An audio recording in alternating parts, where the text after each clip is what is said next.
So COVID changed everything for B2B marketers. So what happened was after COVID, immediately, all the people that were on the field, that were knocking doors, that were doing whatever they wanted to do, actually were forced to come online and start using email and LinkedIn more than they can do phone calls or knocking on doors, because people are working from home and offices were shut close. What it resulted was that the volume of email and LinkedIn like skyrocketed. Everyone, and I have a data to show it in the next slide. So this is the data on HubSpot. You can just search around HubSpot and you can see how many emails were going. And you can see after COVID hit, the number increased and it never went down. Right? This is the point you need to know. The reason we are making this video is because the number never went down. And you can see bunch of stats and run through it. But basically this happened, right? So the volume of email and LinkedIn shot up. And what that resulted in was, like, initially only we used to do spam as B2B marketers. But now the people who were not in this industry were forced online and had to do spam. Like event people were promoting their events. The only communication medium that kind of was left for B2B was this, because you usually don't have phone numbers where you can do SMS and WhatsApp, right? And what the mediums did was, like, if Google Suite or Outlook was, they saw that this number have exploded and they limited the deliverability, so not everyone could get in your inbox. So they were figuring out to fight spam. And a very interesting thing happened on LinkedIn was, so if you are in this field, you know that LinkedIn is playing cat and mouse games with the automation tools on LinkedIn. So basically what happens is a new LinkedIn automation tool comes up where you can, automatically connect with people, message and all kind of stuff. So LinkedIn was finding those tools and just hammering them one by one. But now what they saw was, like, the people who were coming on board were not using tools and they were just clicking connect, connect, connect. So they thought they had to change the strategy, and with one shot they killed two birds. That was that they limited the number of invites you could do. And this has happened in tier 1 geographies, especially English speaking countries like US, UK and other countries, and less in tier 2, tier 3 like Middle East or India and stuff like that. And what happened was, because everyone was now like, inside sales became more important. Like, we got a huge demand of clients who wanted to test these strategies out, and we had to increase our cost. And by the way, this is our cost. Some people ask me what is the cost. And yeah, so basically the reason we are talking about tools was that what tools do is that tools improve your efficiency of doing anything. And what happens is, the moment your efficiency improves, you can do more of the stuff, not better but just more. uh, and what happens is, like, volume becomes a competitive advantage if your quality is already strong. But there's one advantage you can take off versus the person who is not using tools, right? And by the way, at BizAmps, one of the key things we sell is, like, this whole that we are more efficient, we have done more mistakes than you, and we can get you up and running like very fast compared to if you're doing it yourself, right? So tools is one thing that we bring on board to clients' knowledges when they come, right? And by the way, all marketers know this somehow, but there are two things to figure out in any marketing campaign, be it B2C, according to me, is either efficiency or effectiveness. So it's like technology for better reach or psychology for better conversion, right? Or you can, increase the quantity versus you can focus more on the quality, personalization, and improving the offer. So there's just two pillars you have to figure out, right? And tools solve the first one. So I'm going to just quickly run you through all the tools we use, and you will kind of get a feeling that, okay, how are we using these tools? Um, so these are the tools. By the way, you can click on the link below to see. So one of the tools we use is like Mailshake, right? So in Mailshake, let me show you one of the tool. So now what's happening is, so basically, when the person is doing email from their own one by one, that person is doing that thing just once, right? Whereas what we do is we do it more. We do it like 10 times better because we are automating the follow up. So if you see the campaign and if you see sequence, let me convert it to V1. Let me do. And if you see in the volume that we guys do, a small team can do like 200 emails a day or 2000 emails a day. I have stats for that. But basically what happens is that you can you're not like, you're taking advantage of technology, so you are not actually emailing all of stuff. You can see stats and you can make decisions of one go.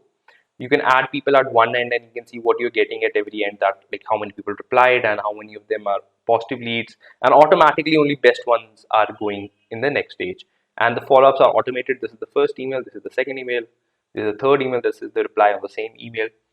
All kind of sweet stuff you can do, right? So after 5 days this email goes, after 5 days this email goes, whatever the thing is. So now what's happening is the person who has just come on board from some other field, he's using a pistol. He's just pressing the button once, while we have a semi-automatic machine gun. Like we press it and like 7 emails go out and automatically they're sequenced with the strategy, right? So that's one. Second thing is, by the way, so I'm going to show you another tool called Outplay. What this tool is, it's similar to what Mailshake does, but what matters is, what I have seen is like, where does my people feel comfortable uh, doing work? Because what happens is, like, probably you won't be doing work, someone else in your team will be doing the work. And what happens is, if they like the tool and the tool is easy to use, they will do the work, otherwise they won't, right? So workflow matters, and that's why you're taking a trial, right? So this is another cool tool called Outplay, and this is a sequence. Like this was a sequence, right? And over here you can see same thing, email goes email after email. You can add steps, that's tasks, like connect this person on LinkedIn, follow them on Twitter, give them a call, and everything comes up in this thing called tasks, right? And the person who, so emails go automatically, but LinkedIn does not go automatically, and Twitter and phone call does not happen automatically, though they make the workflow easy. So you can click once and a lot of thing happens. So in tasks, what happens is everything comes in one sequence, like very fast. It makes it very fast for you to copy paste stuff and do stuff. So the speed of the people that are actually executing the campaign, which in international countries they call sales development representatives, called SDR. In India they might call that person lead generation person, a telecaller, what you have, right? So in task they come on board, right? Another thing is, like, this is another way how tools work. Like this is an upgraded version of Mailshake, but over here you can see there's a button. So every email that has gone, you can see when the person was added in the sequence. You can just click a button and you can see bottom right over here, the person's LinkedIn profile will open up. And the moment that will happen, you will also see a history, so that your person can customize and plan what you have to do with this person, and maybe he can convert it into a lead right over here if the person has messaged on LinkedIn, right? So the next thing I want to talk about is calling softwares. So what happens with calling software is, if your especially if your company is selling to businesses that are customer facing. So let's say you're selling to hospitals or educational institutes.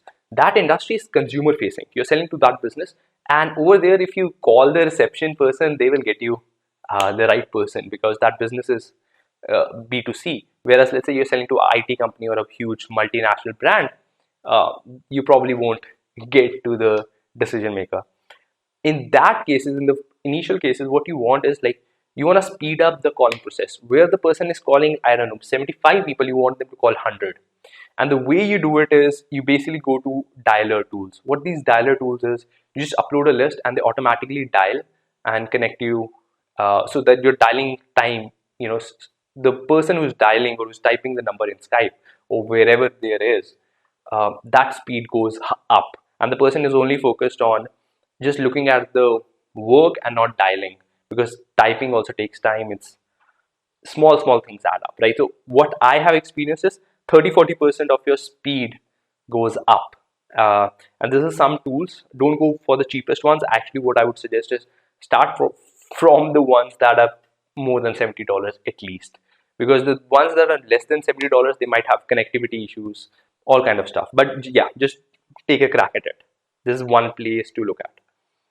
Another thing is lead sheet or Airtable. So what we do is, for example, whenever we get a client, we put all the leads that we we get human people, we get freelancers to basically build this data for us, and we pay for each data, and we have all the data. As you can see, here's the LinkedIn website, first lines if we have written, and you can see over here we manually also do it over here if the outreach is very limited. If let's say you're only contacting 500 people, so then you can also put drop downs in a spreadsheet and see what has happened, right? If you're sent in white, what has happened where, and then you can back sources, like you can put more details over here, like from where the data came from, like the data source was premium, whatever it came from, Lucia, it came from a freelancer, it came from a list, or the company is an organization, but you can start backtracking stuff.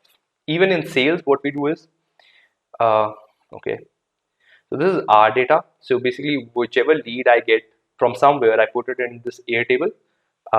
And here's the link of the Hubspot CRM. Here's the link of the LinkedIn messaging. And Airtable automatically, it's basically a Google spreadsheet, right? But just with a bit more features.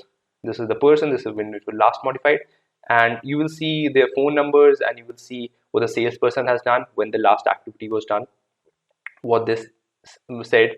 And one of the things we do is we put them in a lead nurturing campaign. So any person that comes in our sequence go into SendFox, which is basically automatic email drip of different kind, so that when they come on a meeting with us, they know a bit more about us rather than just asking us or interviewing us in the questions, right? So these are just basic tick marks. And if you go over here, you can say what you want to copy paste. So this is the email we basically copy paste and send to people who are in a sequence, right? One of the second last tool is Hubris. Hubris is like, a lot of people use HubSpot, right? So what Hubris does is, it's an extension where, let's say this is a lead for me, right? So what I'm going to do is I'm going to open in a new tab, and hopefully Hubris works. It's a bit flimsy tool, like sometimes it does not work. I have seen that, but basically what happens is the orange button pops up over here, and what is that orange button? Once you click, that lead automatically gets transferred to basically a HubSpot. So, oh boy. But yeah, I have not logged in over here, but it's quite good, and that's how we transfer all the leads. And you can look into this tool, how this tool works. But I'm going to skip it for this reference. Last thing is NoSpoofing. So NoSpoofing is a tool which we use. Let's say when I get an email from someone, I can just quickly press this button called NoSpoofing, and what it does, it just checks from where the email has come, and it says if the SPF is passed, if the DKIM is passed, if DMARC is passed. So it will say it passes all tests, or if there's a problem, it will say it failed this test. So you can do it on your own emails. So when you're sending emails out to other companies, make sure you at least pass all these three things. And there are more videos I did on how to bring your emails out of spam if they're going into spam folder. We have a special technique we do that. Similarly, these things matter over there, especially when you're targeting big companies, right? So yeah, that's basically it. And one of the things is, if you're looking to hire us to help you do all these things, so feel free to come to us. We do a lot of work with clients, and we have a lot of data points which dictate our strategy. And so these are the reasons people buy. I'm just going to skip through them, but basically results is the key reason people buy, and within 2 months we get you to the best of technologies. We know what to test, what not to test. We have a playbook on how to run things, though it may or may not work for your industry because your market, your offer, a lot of things are different. But to do the things at a very fast pace, within 2 weeks we get you up and running on LinkedIn and calling. Within 3 to 4 weeks we get your email done. By the time it's second month or second and a half month, you exactly know how much. Let's say you're doing 1,000 emails, 1,000 calls, 1,000 LinkedIn, what kind of meetings you are generating, and there's a whole science to it. But yeah, there's all the stuff. And if you want to save time, that would I suggest get an agency like us to basically do the initial work for you, and then just whatever they build, just tell them to transfer that technology to you, and you guys operate it. And thanks guys, thanks for watching this video, and please make sure to like and subscribe, because I don't post very often, because we actually are doing the work, and I'm just giving you the experience we have, and not just talking random stuff and researching online, but it's basically our hard-earned experience. So that just gives me a boost to keep doing this stuff. Thank you.